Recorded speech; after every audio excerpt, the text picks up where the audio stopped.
ఖనిజ రవాణాలో మారని అక్రమార్కుల దందా, అధికార చర్యలకు సహించని మైనింగ్ శాఖ, పార్టీ ఫండ్తో క్వారీల వైపు కన్నెత్తి చూసిన పాలక పక్షాలు, క్వారీల సమీపంలో ఉన్న గ్రామస్తులు, సహాయ బాధితులు పట్టని యంత్రాంగం.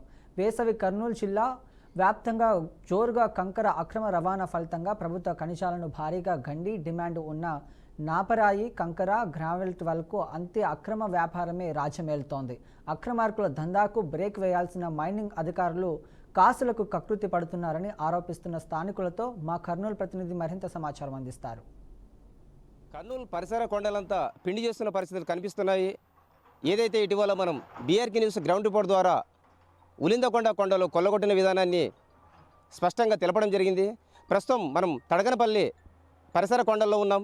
ఇక్కడ గమనించినట్లయితే ఇక్కడ కూడా అంటే క్వారీ నిర్వాహకులు లేదా క్రజర్ యజమానులు అంటే భారీ ఎత్తున కొండల్ని కొల్లగొట్టి తవ్వేసుకున్న పరిస్థితులు కనిపిస్తూ ఉన్నాయి. మైనింగ్ ఏదైతే క్వారీ యజమానులు ఒక మైనింగ్ మాఫియాగా మారి అంటే సహజ సంపద కావచ్చు లేదా ఖనిజ సంపద కావచ్చు దీనంతా కొల్లగొట్టి అంటే ప్రభుత్వానికి చేరాల్సిన ఖజానాను మధ్య మార్గంలో వీళ్ళు అమ్ముకొని సొమ్ము చేసుకున్న పరిస్థితులు కనిపిస్తున్నాయి. ప్రస్తుతం మనం విజువల్స్లో గమనించినట్లయితే ఏదైతే తడకనపల్లి ఈ కొండ ప్రాంతం అంటే ఓ పెద్ద పెద్ద కొండను కూడా తవ్వేసి ఒక గుహ మాదిరి తయారు చేసిన పరిస్థితులు కనిపిస్తూ ఉన్నాయి. అంటే మిషన్తో కానీ లేదా యంత్రాలతో కానీ అంటే కొండని నరికిన ఆ విధానం తెలుస్తూ ఉంది. అయితే అనుమతులు ఎంతవరకు ఇచ్చారు మైనింగ్ వాళ్ళు, లేదా ఈ క్వారీ నిర్వాహకులు అనుమతుల మేరకు తవ్వారా లేదా అతిక్రమించి హద్దులు మీరి ఇష్టరాజ్యంగా దీన్ని తవ్వేసుకున్నారా అనే అనుమానాలు అందరిలో వ్యక్తమవుతున్నాయి.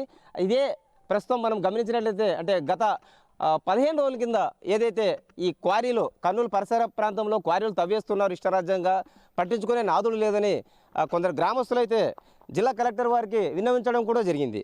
ఏదైతే ప్రజల విన్నపాలు అందుకున్న కలెక్టరు 3 రోజులు వ్యవధి ఇచ్చి ఈలోగా ఈ క్వారీలు అతిక్రమణ ఏంటి, ఈ క్వారీల యొక్క నిబంధనలు ఉల్లంఘన ఏంటి తెలుసుకొని నివేదిక ఇవ్వాలని మైనింగ్ వాళ్ళని ఆదేశించడం జరిగింది. అయితే ఈ రోజుకి 20 రోజులు గడిచినా కూడా మైనింగ్ వాళ్ళలో చలనం లేదు, పట్టించుకున్న పాపన పోలేదు. మరి దీన్ని బట్టి చూస్తే అంటే క్వారీ నిర్వాహకులతో క్వారీ యజమానులతో మైనింగ్ అధికారులు కావచ్చు, రెవెన్యూ వాళ్ళు కావచ్చు, లేదా పోలీసు వాళ్ళు కావచ్చు కుమ్మక్కయ్యారా, చేతులు కలిపారా, లేదా వాటాలుగా పంచుకొని ఈ సహజ సంపదను కొల్లగొడుతున్నారనే అనుమానాలు అయితే బలపడుతున్నాయి. అంటే ప్రస్తుతం మనం గమనిస్తున్నట్లయితే ఖచ్చితంగా ఇదైతే అతిక్రమించి నిబంధనలు ఉల్లంఘించి తవ్వుకున్నట్లే తెలుస్తూ ఉంది. ఎందుకంటే ఇంత పెద్ద పెద్ద కొండల్ని పిండి చేసి క్వారీల వారు కంకరగా మార్చుకుని సొమ్ము చేసుకుంటున్న పరిస్థితి కనిపిస్తూ ఉంది. అంటే ఇంత భారీ ఎత్తున అంటే 300 అడుగులు కూడా అంటే భూమి లోపల తవ్వేసి ఈ ఖనిజ సంపద దోపిడీ చేస్తున్న పరిస్థితులు కనిపిస్తూ ఉన్నాయి. ఏదైతే బోర్గాతాలు వేసే సమయంలో లేదా అత్యధికంగా లోతు తవ్వే సమయంలో పోలీసులు అయితే ఈ మందుగుండు ఎంత ఉపయోగించాలి, ఎంతలోపు తవ్వాలని కొంత పర్యవేక్షణ చేయాల్సి ఉంది. అదేవిధంగా క్వారీ యజమానులకు ఇచ్చిన హద్దులు ఎంత లేదా పరిధి ఆ భూమి ఎంత దాన్ని అతిక్రమించారా, హద్దు చెరిపేశారని చూడాల్సిన బాధ్యత రెవెన్యూ వాళ్ళకు ఉంది.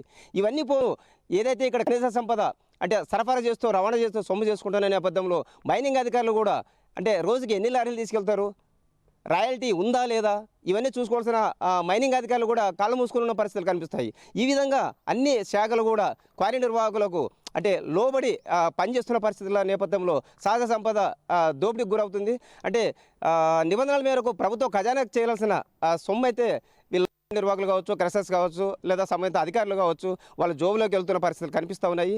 మరి ఇలాంటి క్వారీలు ఇక్కడ సుమారు 4 చోట్ల భారీ ఎత్తున తవ్వినట్లు కనిపిస్తూ ఉంది. మరి ముందు నిర్వాహకులు తవ్వుకున్న ఆ క్వారీ పరిస్థితి ఏంటి, అక్కడ ఎంతలోతు తవ్వారో అక్కడికి వెళ్ళి తెలుసుకునే ప్రయత్నం చేద్దాం. డివిఆర్ క్వారీ నిర్వాహకులు సిబి స్టోన్స్ క్రషర్ పేరుతో ఇక్కడ భారీ ఎత్తున కూడా ఏదైతే ఈ ముడి సరుకును తయారు చేస్తూ ఉన్నారు అంటే 20 mm కావచ్చు, 12 mm కావచ్చు, అదేవిధంగా పౌడర్ కావచ్చు. అంటే ఏదైతే మనం విజువల్స్లో గమనించినట్లయితే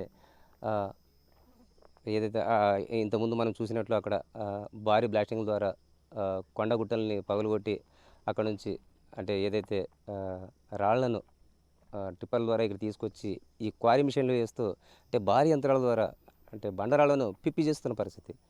అంటే ఈ రకంగా కొండలన్నీ కూడా తవ్వేసి ఆ బండరాళ్లను అంటే వాళ్ళ అవసరాన్ని బట్టి లేదా పౌడర్ కావచ్చు, ఇటుకల బట్టికి కావచ్చు, అదే లేదా ఇళ్ళ స్లాబ్కి వేయడానికి 20 mm కావచ్చు, లేదా అదేవిధంగా సీసీ రోడ్లు వేయడానికి 12 mm కావచ్చు.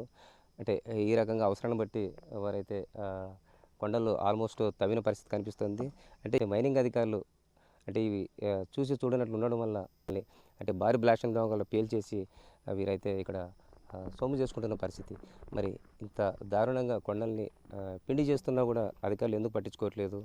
అయితే గత కొన్ని ఏళ్ళుగా దశాబ్దాల కాలంగా వీళ్ళు అంటే పాలకులను అదేవిధంగా ప్రభుత్వాలు మారినప్పుడు పాలకులు మారినప్పుడు వాళ్ళని పార్టీ ఫండ్తో వాళ్ళు మచ్చిక చేసుకొని అదేవిధంగా అధికారులను కూడా నెలమామలతో వాళ్ళు చెప్పినట్టు వినే విధంగా చేసుకొని ఈ విధంగా కొండ ప్రాంతానంతా కూడా వరుసబట్టి తవ్వుతున్న పరిస్థితులు వరుసబట్టి నమిలిస్తున్న పరిస్థితులు అంటే ఇంత భారీ ఎత్తున ఖనిజ సంపద దోపిడీ గురవుతుంది. ప్రభుత్వ ఖజానాకి చేరాల్సిన సొమ్ము అయితే దారిమలుతూ ఉంది.